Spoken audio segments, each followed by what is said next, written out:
वर्तमान में किसी लौकिक गुरु का हम लोग समर्थन भी नहीं करते। कारण गुरु एक पद होता है, गुरु एक पद होता है जिस पद पर कभी वशिष्ठ, संदीपनी, गर्गाचार्य, बृहस्पति, शुक्राचार्य, रामानंद, रामकृष्ण परम जय हंस जैसे हस्ती बैठे। वर्तमान में तो गुरुओं की मेला है। मेला जाते ना, दुर्गा पूजा की मेला हम लोग गए हैं, कितनी भीड़ होती है, दम घुटने लगता है। नवमी के दिन हमारे परिवार के बच्चे, परिवार सब कहने लगा चलिए, हम गए, हमको लगा कि अब दम घुट जाएगा, यानी इतनी भीड़। तो मेला गुरुओं की मेला है। 584 गुरुकुल चल रही हैं। एक गुरुकुल में हजारों गुरु हैं। कान फूकेंगे हाँ गुरु हो जाएगा प्रमोद जी, ऐसी व्यवस्था है। अभी कोई कान फूक देगा, कहेगा हमारे गुरु के दले हो, तो कबीर साहब हो दादा कान फूक लग तो गुरु भगले कबीर साहब। ऐसी व्यवस्थाएं चल रही हैं।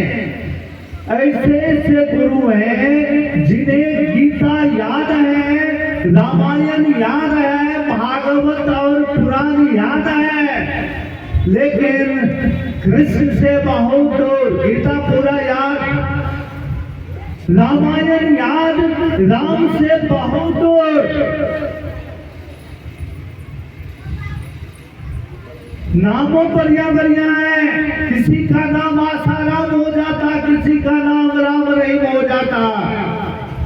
ऐसे गुरु जब गुरुवाई करने लगे धरती पर, तो उसका तो कुछ नहीं बिगड़ा, उसका कुछ नहीं बिगड़ा। जो कर रहा था बिगड़ उसका गया, जिसे जगत गुरु कहा गया, बिगड़ उसका गया जिसे शंभो संभवे गुरुवे नमः कहा गया था, बिगड़ उसका गया जिसे साधु संतों ने कहा तू ही त्रिभुवन गुरु वेद बखाना।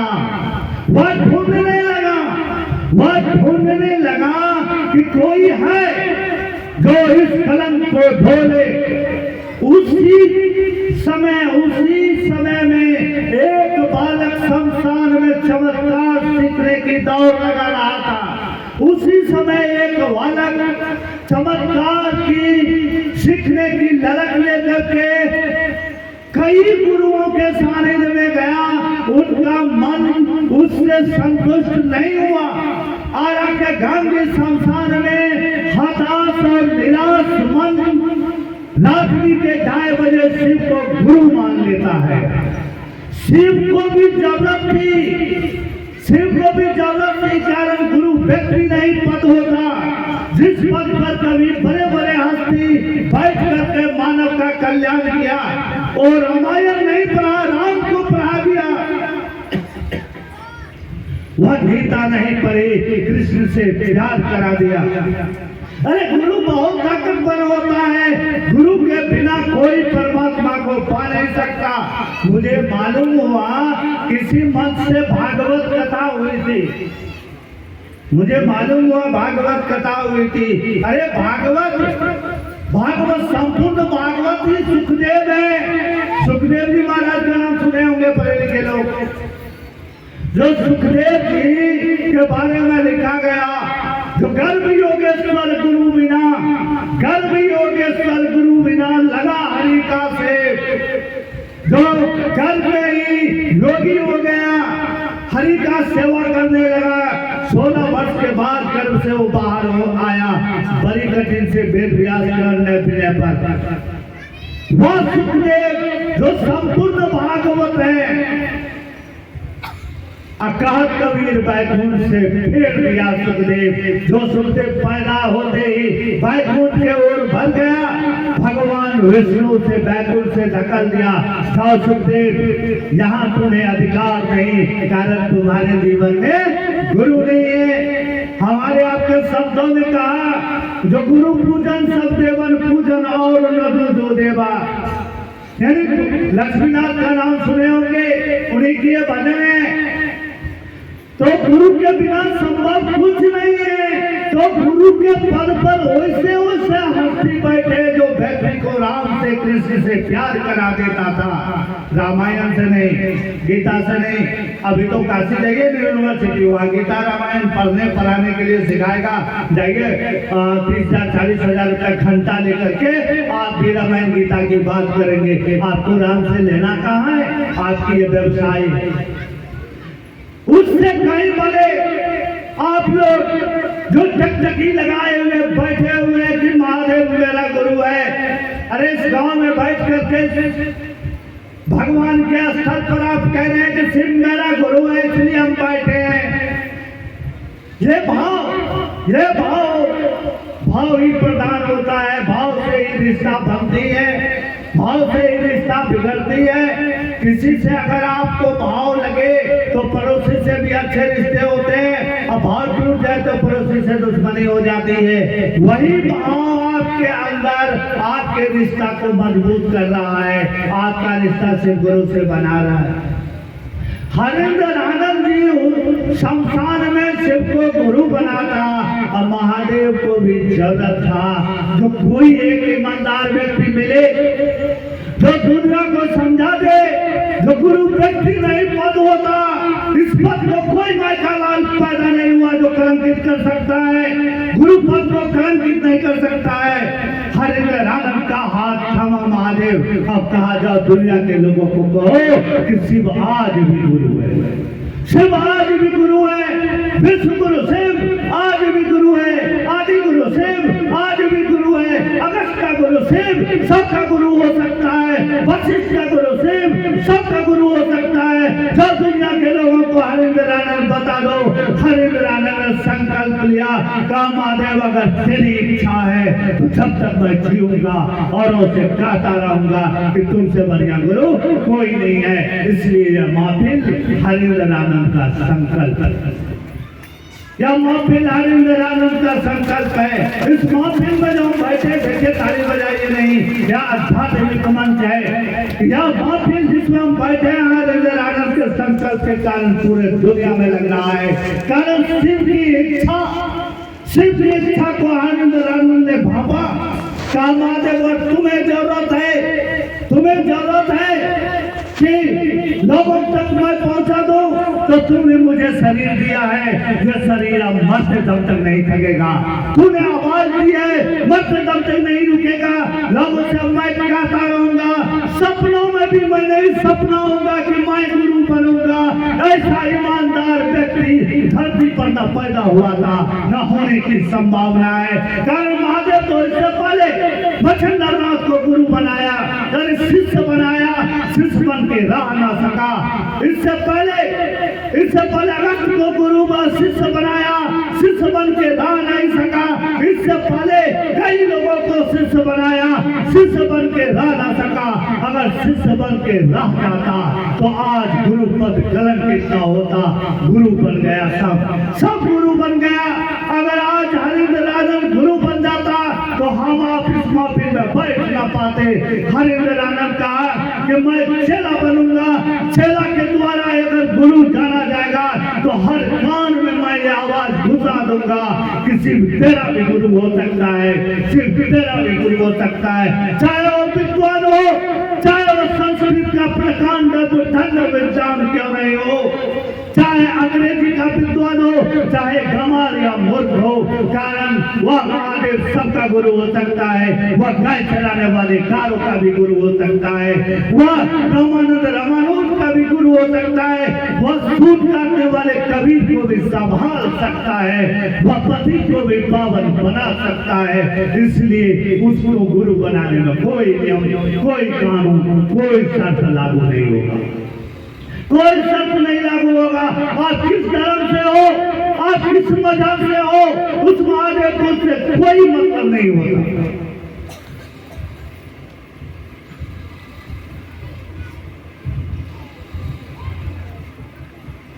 उस महादेव को अगर मतलब होता ना तब सुल्तानगंज में काबुल उठाने के समय में ये पूछ लिया जाता कि तुम ब्राह्मण हो, कि तुम शूद्र हो, कि तुम मांसाहार हो, कि तुम शाकाहारी हो। आज तक कोई नहीं पूछ सका, आज तक कोई नहीं पूछ सका। जो जो जो कामर उठा लिया वह बम है, जो कामर उठा लिया वह बम है, वह न ब्राह्मण है न वह शूद्र है। जिसके कांधे पर कामर उठ गई वह बम है, जिसने शिव को गुरु मान लिया वह भाई और बहना है। हरिंद्रानंद ने इसको प्रमाणित कर दिया कि जगत गुरु शिव के दरबार में कोई डिफरेंट नहीं होता, कोई अंतर नहीं होती। शिव के दरबार में वो सर्प, चूहा, बैल, बाघ सब एक दूसरे को खा जाने वाले जीव। विसंगतियों से भरी हुई वो व्यवस्था, विसंगतियों से दिखती है वो व्यवस्था, लेकिन विसंगति में संगति है। बाघ और बैल कबड्डी खेलता, अगर बाघ और बैल कबड्डी खेलता है वहाँ घोड़ और सर्प चूहा में दोस्ती है। इसीलिए तुलसीदास को कहना पड़ा कि राम के लोग साकेत अच्छा नहीं हो सकता, अरे विष्णु का लोग बैकुंठ नहीं अच्छा हो सकता। जहाँ बाघ और बैल में दोस्ती है, जहाँ सर्प चूहा मोर में दोस्ती है, वह तो सिर्फ कैलाश होगा, कारण वह गुरु का स्थान होगा। परम रम गिरवर के लासू, जहाँ सदा शिव उमा निवासु, जहाँ शिव और उमा का वास है। अगर यहाँ शिव और उमा की बात न होती तो यहाँ ये फर्क दिख जाता कि तुम कम पढ़े हो, तुम मूर्ख हो, कोई पंडित है, कोई विद्वान है, कोई ब्राह्मण है या शूद्र है। इसलिए यह महफिल जगत गुरु का है, यह स्पष्ट दिखाई देता है। इसलिए इस महफिल में सीना तान के आने वाले के लिए कोई जगह ना होता। दुर्वासा को भी इस महफिल में झूकना पड़ा, स्वयं भगवती को भी इस महफिल में झूकना पड़ा है। या हो महफिल है, अगर हार जाओ तो फिर दुनिया में किसी के सामने हारना नहीं पड़ता। या हो यह महफिल है, अगर रो दो तो फिर दुनिया में रोने की किसी के पास जरूरत नहीं पड़ता। अगर आपके आंसू को पोंछ न दे तो फिर कौन उसे कहेगा कर्पूर वह करना करता तब नहीं हो सकता। उसके महफिल में अगर आप ईमानदारी शासन फैला हुए हैं, आचरण फैला हुए हैं, अगर आप उसके महफिल में कारण दे वही सकता, देने की क्षमता किसी में नहीं आज तक पैदा हुआ, कोई देने की स्थिति में नहीं हो सकता। अगर देने की क्षमता और किसी में होता तो दाता दिगंबर नहीं कहा जाता, कोई और ही दाता कहना जाता। अगर वह दाता दिगंबर है तो वही मात्र दे सकता। इसलिए हम लोग दया का भीख मांगते हैं, उससे दया का भीख मांगते हैं। कारण भिखारी को उसके दरबार से कभी लौटाया नहीं गया, ऐसा इतिहास में कहीं नहीं मिलता। अगर भिखारी को लौटाया जाता तो उसको ओढ़ादानी कहा ही नहीं जाता। अगर उसके दरबार से बीमारियों को लौटा दिया जाता तो वह मृत्युंजय निकालाता। उसके दरबार से अगर अज्ञानी लौट जाता तो फिर गारू कभी महादेव का चेला न होता। इसलिए यह और महफिल है कि अगर आप ईमानदारी शासन फैला करके उससे दया का भीख मांगेंगे। कारण सब दुखों का कारण यह अज्ञानता है। अज्ञानता से बड़ा कोई दुख नहीं हो सकता, अज्ञानता से बड़ा कोई दुख हो ही नहीं सकता। कोई माँ बाप नहीं चाहता है कि मेरा बेटा डकैत बन जाए, मेरा बेटा चोर हो जाए। अगर किसी माँ बाप को दो बेटा है, एक बेटा कलेक्टर हो जाए, एक बेटा डाकू हो जाए, और उस बाप के सामने में अगर डाकू बेटा को अरेस्ट करके ले जाए तो क्या हुआ, बाप रसगुल्ला बना के खाएगा? नहीं, उसके आंख आंसू आ जाएगा। कारण वह उसका बेटा है। हरिंद्र आनंद तो पार हो जाता, शिव को गुरु माना, लेकिन वह महादेव का हरिंद्र आनंद तूने जगत में पैदा हुआ। कहाँ? हाँ, मैंने इस जगत में पैदा हुआ। कोई मेरा भाई है, कोई मेरा बाप है, कोई मुझको गोदी लिया, कोई मुझको खिलाया, कोई मुझको पढ़ाया, इसलिए महादेव मैं समझ गया कि मैं सबका ऋणी हूँ, तो आपका भी सब है, कारण आप जगत गुरु हैं, इसलिए आपको भी वचन देना होगा। आप किसी को इनकार नहीं कर सकते। तो महादेव वचनबद्ध है, वह किसी को इनकार नहीं कर सकता, वह किसी को इनकार नहीं कर सकता। अगर कलेक्टर बेटा से प्रसन्न हो और डॉक्टर बेटा से, अगर डकैत बेटा से कभी कोई बाप प्रसन्न नहीं रह सकता, तो हम सभी उसी के संतान हैं। महादेव खुश नहीं हुआ अगस्त को ज्ञान दे करके, महादेव खुश नहीं रहा वशिष्ठ को ज्ञान दे करके, दुर्वासा दधीचि अंगिरा श्रृंगिया मच्छंदरनाथ बाबा खेपा तेलंग स्वामी किन्नर बाबा या कारो बाबा को ज्ञान दे करके महादेव संतुष्ट नहीं हुआ। महादेव संतुष्ट होता तो वह नहीं कहता बेटा हरिंद्रानंद जाओ घर घर कह दो, तू मेरा डाकिया बन जा, घर घर जाके बोल दे कि शिव आज भी गुरु है, शिव जगत गुरु है। इसलिए भाई बहना तेरा भी है, तेरा भी है, तेरा भी है।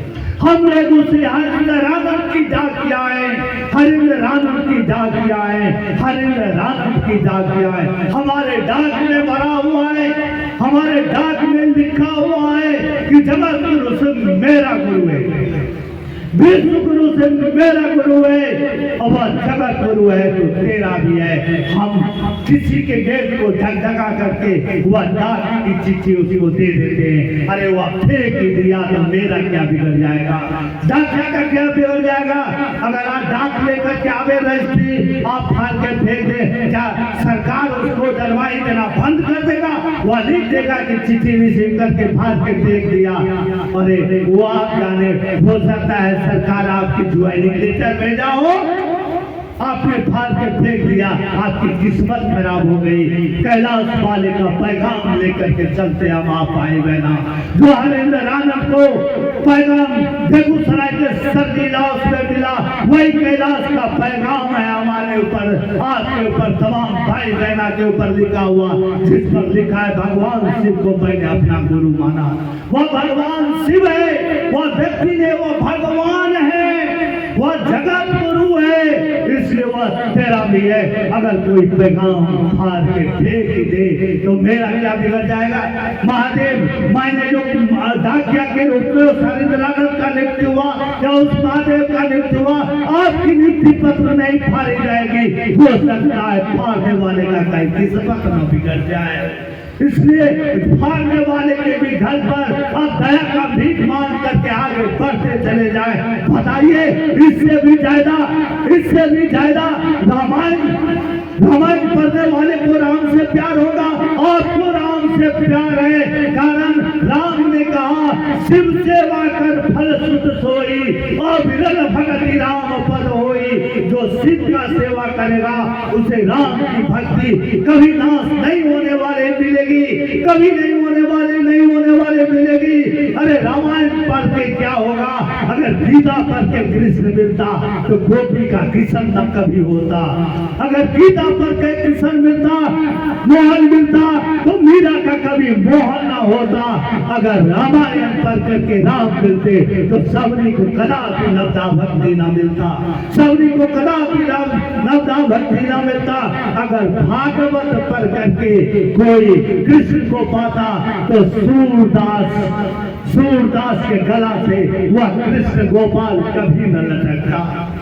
इसलिए सेवा करिए उस महादेव की इच्छा का, सेवा करिए उस महादेव की इच्छा का, जिस महादेव की इच्छा का विरोध करने की ताकत न कभी देव में हुआ, न कभी दानव में हुआ, न शुक्राचार्य में हुआ, न बृहस्पति में हुआ, न अगस्त को हुआ, न दुर्वासा को हुआ, न किसी मानव को हो सकता। उसके इच्छा का दमन करने की ताकत किसी में नहीं हो सकता। कहा गया ज्ञान देने के कारण ही तू शंकर कहला जाते हो। तेरे में अंदर ही कभी शंकर का गुण किसी व्यक्ति में प्रकट हुआ तो राम कृष्ण परम परमहंस हो गया, वो नरेंद्र को विवेकानंद बना दिया। तेरे इस शंकर का गुण रामानंद में पैदा हुआ तो वह कबीर को पैदा कर दिया। तेरे इस शंकर के गुण नारद में पैदा हुआ तो वह ध्रुव और प्रहलाद को पैदा कर दिया। और जब शंकर ईश्वर का आवाज लगा लिए हो, जब शिव ईश्वर का आवाज लगा लिए हो, तो फिर भी अगर कोई गुरु बना हुआ है तो महादेव को चुनौती देता, वो शिव को चुनौती देता है। उसकी गुरुवाई नहीं चल सकती। जिस समय महादेव ने शिव ने आवाज दी कि शिव आज भी गुरु है, वो सबका हो सकता है। उसी क्षण उसके ज्ञान में ताला लग गया।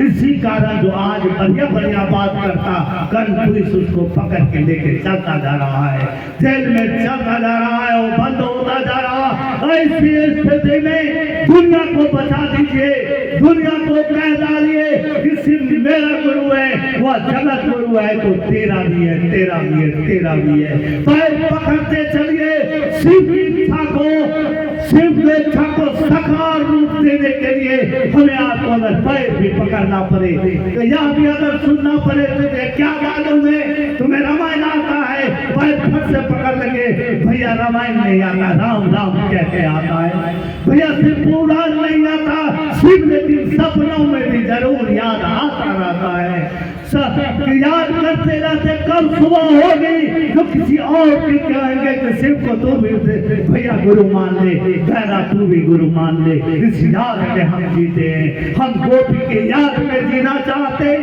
गोपी जिस तरह से याद में कृष्ण के याद में जीती थी, हम मीरा जिस तरह से मोहन के याद में जीती थी। कहिए क्या करेंगे गीता को याद करके? अगर मीरा के तरह हमारे आपके सपना में भी अगर शिवाना शुरू हो जाए और मीरा लोगों से कहना शुरू की थी कि मैंने गोविंद को, मैंने मोहन को अपना पति माना, जगत का पति है, तू भी मान लेना, तू भी मान लेना। लोग कहा उस जमाने में मीरा पागल हो गई है, उसका पति राणा भी उसको भगा दिया घर से, लेकिन रैदास गुरु था इसलिए भगा दिया।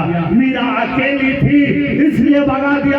आज हजारों लाखों लोग गली कुची में कहता चलता है कि जगत गुरु सिंह मेरा गुरु है, वह जगत गुरु है तो तेरा भी है। कितने को भगा दोगे जवाना तुम थक करके आ जाओगे इस महफिल में और कहना पड़ेगा जगत गुरु सिंह मेरा गुरु है। जिस जन्म में बोलोगे उस जन्म में पार करोगे, कारण जगत गुरु के इच्छा का दमन नहीं हो सकता, नहीं हो सकता, नहीं हो सकता। तो हम लोग शिव गुरु की बात करते, जिसकी इच्छा के दमन करने की ताकत, जिसकी इच्छा को रोक देने की ताकत किसी के बस के बात नहीं है। अरे उसके चेला जो स्वयं भगवती हुई, उसकी चेला जो भगवती हुई, भगवती उससे ज्यादा ताकतवर है कोई? भगवती से दुर्गा जी से ज्यादा ताकतवर है कोई?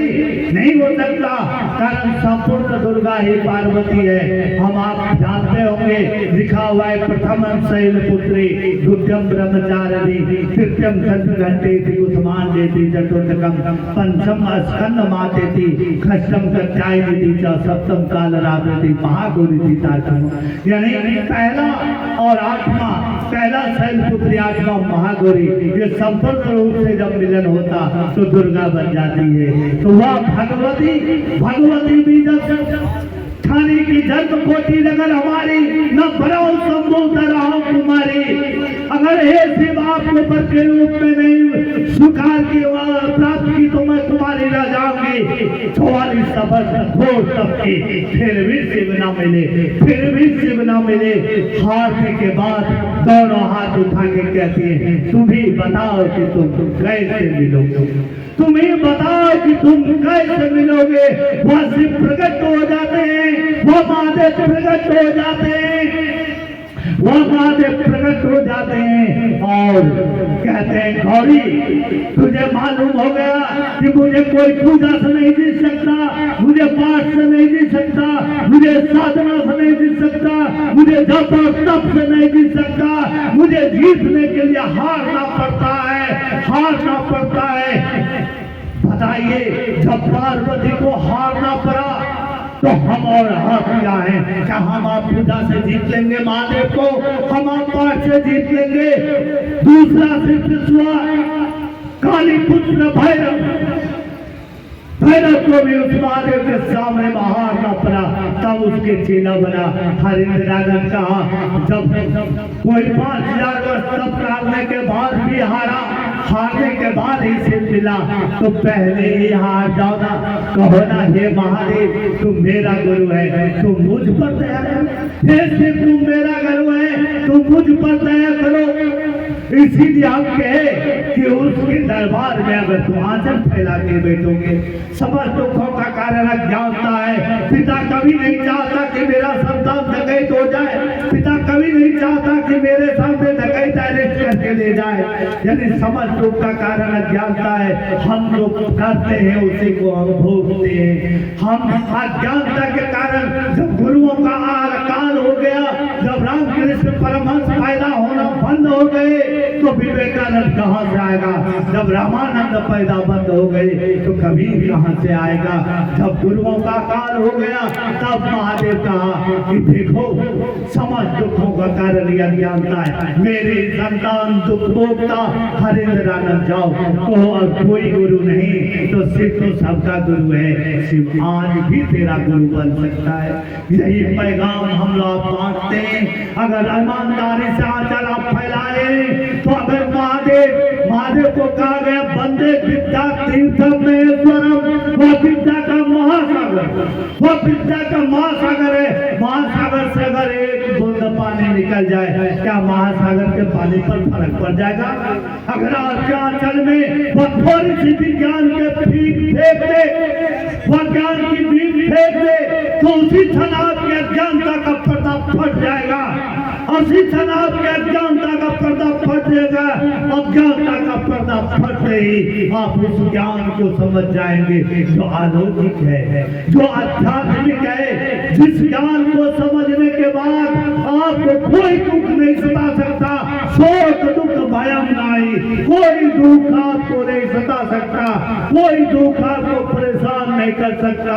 इसलिए इस महफिल में हम आप बैठते हैं, सुनते भी हैं और सुनाते भी हैं। इसीलिए कि मेरा मन एहसास कर दे कि महादेव तू मेरा गुरु है, तू मुझ पर दया कर दे, तू मुझ पर दया कर दे।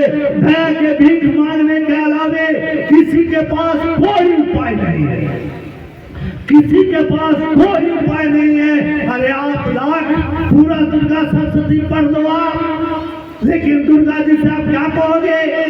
दुर्गा जी से आप क्या कर सकते हो? यही ना कि हे माँ दुर्गा तू मुझ पर दया कर दे, हे माँ दुर्गा तू मुझ पर दया कर दे, हे काली तू मुझ पर दया कर दे, हे भगवती तू मुझ पर दया कर दे।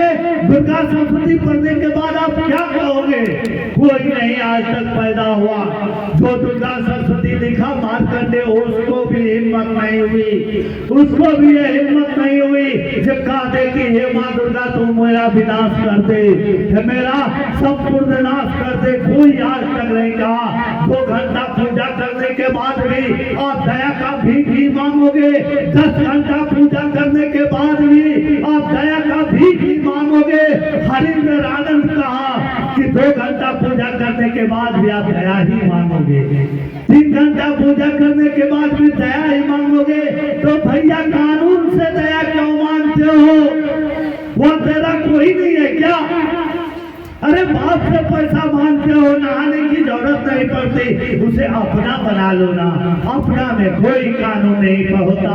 उसे कहो कि तू मेरा गुरु है, तूने मुझे माँ के पेट में बनाया है, तूने मुझे जुबान दी है, तूने अपनी वायु से हमें वायु देते हो, तू तेरी ब्रह्मांड में सूर्य है उससे मुझे गर्मी मिलती है, तेरी इच्छाओं में मैं रहता हूँ, तू मेरा है, तू मुझ पर दया कर। अगर उसे आप अपना बना लोगे तो कोई कानून लागू नहीं होगा। अपने से कोई शर्त नहीं होती, प्यार में कोई शर्त नहीं होता। कहा गया लव इज ब्लाइंड, प्यार अंधा होता है। अब प्रेम के अलावे कोई उपाय नहीं होता।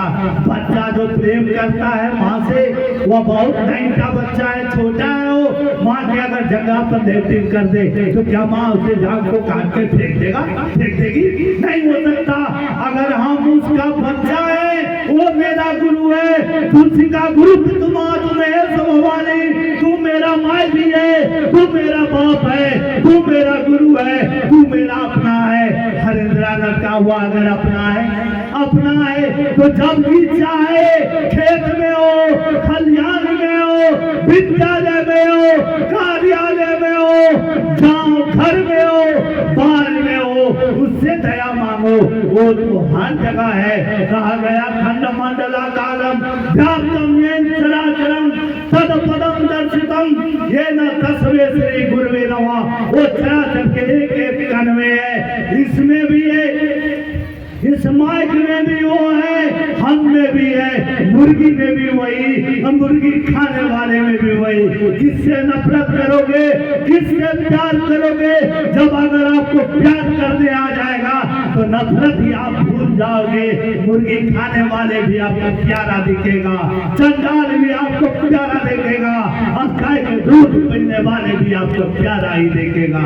कारण जब आपको फर्क नहीं दिखेगा, चश्मा ही बदल जाएगी। अगर महादेव से प्यार हो जाए, शिव से अगर प्यार हो जाए तो हर जीव से प्यार हो जाएगा, किसी से नफरत नहीं होगी। अब प्रेम के अलावे कोई रास्ता नहीं, प्रेम के अलावे कोई रास्ता नहीं। पूरा रामायण पढ़ के भी आप को राम नहीं मिल सकता, और राम से अगर प्यार हो गई तो आप भी रामायण लिख सकते हो, आप भी रामायण लिख सकते हो। एक रामायण नहीं है, अरे कई रामायण है, सब में सब तरह से लिखा हुआ है।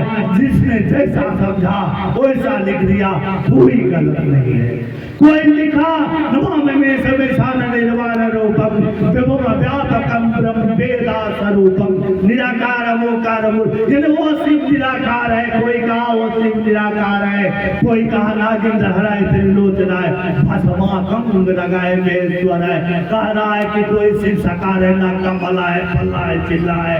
अरे जो कहा साकार वही कहा निराकार, कहना मुश्किल है, जैसे समझाओ क्या लिख दिया। आप भी अगर मोहब्बत करोगे तो आपको राम समझ में आने लगेगा। अगर कोई प्यार किया तो उसे मिला, इसीलिए कहा जाता है जो प्रेम के अलावे कोई रास्ता दूसरा नहीं है, प्रेम के अलावे कोई दूसरा रास्ता नहीं है। धोती पर पंडित भया जगमुआ न कोई ढाया कर प्रेम का, जो पढ़े से पंडित हो। 10 बजे दिन से आप लोग बैठे हो, अरे कोई यहाँ के बोले कोई नहीं बोले, लेकिन प्यार आपके अंदर वैसा ही दिखता है जैसे कोई बोला है या कोई नहीं बोला है। यही प्रेम अगर हो गया ना तो कमाल हो जाए। किसी को पूरा रामायण याद होने के बाद भी राम से प्यार नहीं हुआ, अब किसी को एक अक्षर सुन लिया तो प्यार हो गया। अरे मेहिदास माध्यमिक की परीक्षा में रामायण के एक श्लोक का व्याख्या करते करते एग्जामिनेशन छोड़ दिया, परीक्षा छोड़ दिया, भाग गया, मेहिदास बन गया। यहाँ पूरा रामायण पढ़ के भी हम मोटा दास भी नहीं बन रहे, मेहिदास को छोड़िए, मोटा दास भी नहीं बन रहे, तो क्या हो रहा है पढ़ के फायदा। इसलिए अगर प्यार को पढ़िए, हरि व्यापक सर्वर समाना, प्रेम हो तो प्रगट हो जाना। प्यार अगर हो गया तो वह परमात्मा आएगा, वह तो नहीं हुआ तो नहीं आएगा। कारण प्यार होगा कैसे? तो गुरु के अलावे कोई रास्ता नहीं है। कपड़ा अगर गंदा है तो धोना पड़ेगा, धोना पड़ेगा। आज तक कोई नए कपड़ा सिला करके धोबी को दिया है? नहीं दिया है। अरे कपड़ा गंदा होगा तो धोबी को दीजिए या खुद को ये धोना ही पड़ेगा।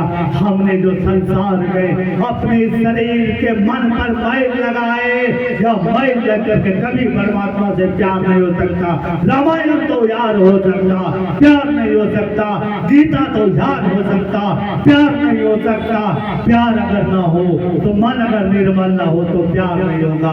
कहा जाता है कि निर्मल मन धन सो बाबा, वो ही कपट छल छिद्र न बाबा। निर्मल मन होगा तो वह परमात्मा मिलेगा, अन्यथा नहीं मिलेगा। कभी का मन निर्मल हो गया तो कबरा मन निर्मल गया। जैसे गंगा जी अब पीछे पीछे हरि तीरथ। कहा कबीर कबीर गुरु के अलावे कोई अगर प्रमाणित कर दे कि गुरु के अलावे दूसरे को ताकत है मन को निर्मल करने के लिए, तो हम उसको गुरु बना लेंगे। महादेव गुरु, महादेव गुरु तो कान फूकने की जरूरत नहीं। महादेव तो मां के पेट में प्राण फूक देता है। प्राण फूकने वाले को कभी कान फूकने की जरूरत नहीं पड़ेगी। अगर प्राण फूकाना हो तो इस मोहफिल में आ जाओ, अगर कान फूकाना हो तो दुनिया में दुकानदारी चल रही है, उसमें चले जाए। जब आपका मन दुकानदारी से हो जाए तो प्राण फूकने के लिए महादेव गुरु 1980 के दशक से हरिंद्रानंद के जुआन से बोल रहा है। यहाँ आने वाले सभी हरिंद्रानंद के जुआन से बोलता है, हरिंद्रानंद के जुआन से बोलता है। अगर आपके मन में यह विलासा हो जाए कि हे सेव तुम मेरा गुरु है, तुम मुझ पर दया कर, तुम मुझ पर दया कर। अगर आपका हालात द्रौपदी की भांति हो जाए, द्रौपदी की भांति हो जाए। द्रौपदी का जब चीर हरण हो रहा था ना, तो द्रौपदी के चीर हरण के समय में, द्रौपदी के चीर हरण के समय में जब कोई मदद नहीं किया, कोई नहीं, अरे बहुत बलवान था उनके पति, पांचों पति सर झुका लिया। राजा तो खुद अनहर था, वो देखता भी नहीं था, उसको फर्क नहीं पड़ता। पिता हुआ अन्य द्रोणाचार्य अन्य जो थे महारथी सब, वो जब सिर झुका लिया तो याद आया, याद आया, याद आया कृष्ण गोविंद का, हे गोविंद अब तो सर झुका लिया, अब तो मेरी लाज लूटी जाएगी सब आगे, तो मैं अपनी लाज तुमको सौंप रही हूँ। अगर आज मेरी लाज लूटी जाए तो तुमको कौन भगवान कहेगा, तुमको कौन भगवान कहेगा। वह कृष्ण आया, अब आंखें खोल दे, अब आंखें खोल दे, कारण तेरा क्या बिगड़ जाएगा, तूने तो मुझको सौंप दिया। तो आज यह कृष्ण धरती और आसमान को सूख बना के बांट देगा। फिर भी कंपना, फिर भी कंपना बहन तो हम वचन देते हैं, तुम नहीं, इस सभा में कृष्ण नंगा हो जाएगा, तुम्हें नहीं होने देगा। अगर अगर अगर हम लोग डूब जाएंगे तो हमारा क्या बिगड़ जाएगा, हमारी औकात ही क्या, हमारी औकात ही क्या। जिसको कहा गया जगत गुरु नमस्तुभ्यम, कौन बोलेगा जगत गुरु नमस्तुभ्यम। जिसको कहा गया संभवे गुरुवे नमः, इसलिए ईमानदारी से उसको सौंप दीजिए। जब याद आए गुरु याद आया, इस भाव में अगर आप चलेंगे काम करते हुए भी, तो महादेव आपको डूबने नहीं देगा, महादेव डूबने नहीं देगा। धरती के भी गुरु, धरती के भी गुरु अपने चेला को रोते बिलखते नहीं रहने दिया। धरती के भी गुरु अपने चेला को ढूंढते हुए नहीं छोड़ा। तो उस गुरु के भी गुरु और उसके भी जो गुरु है, गुरु आधिपति, क्या हमको रोते बिलखते सड़क पर छोड़ देगा?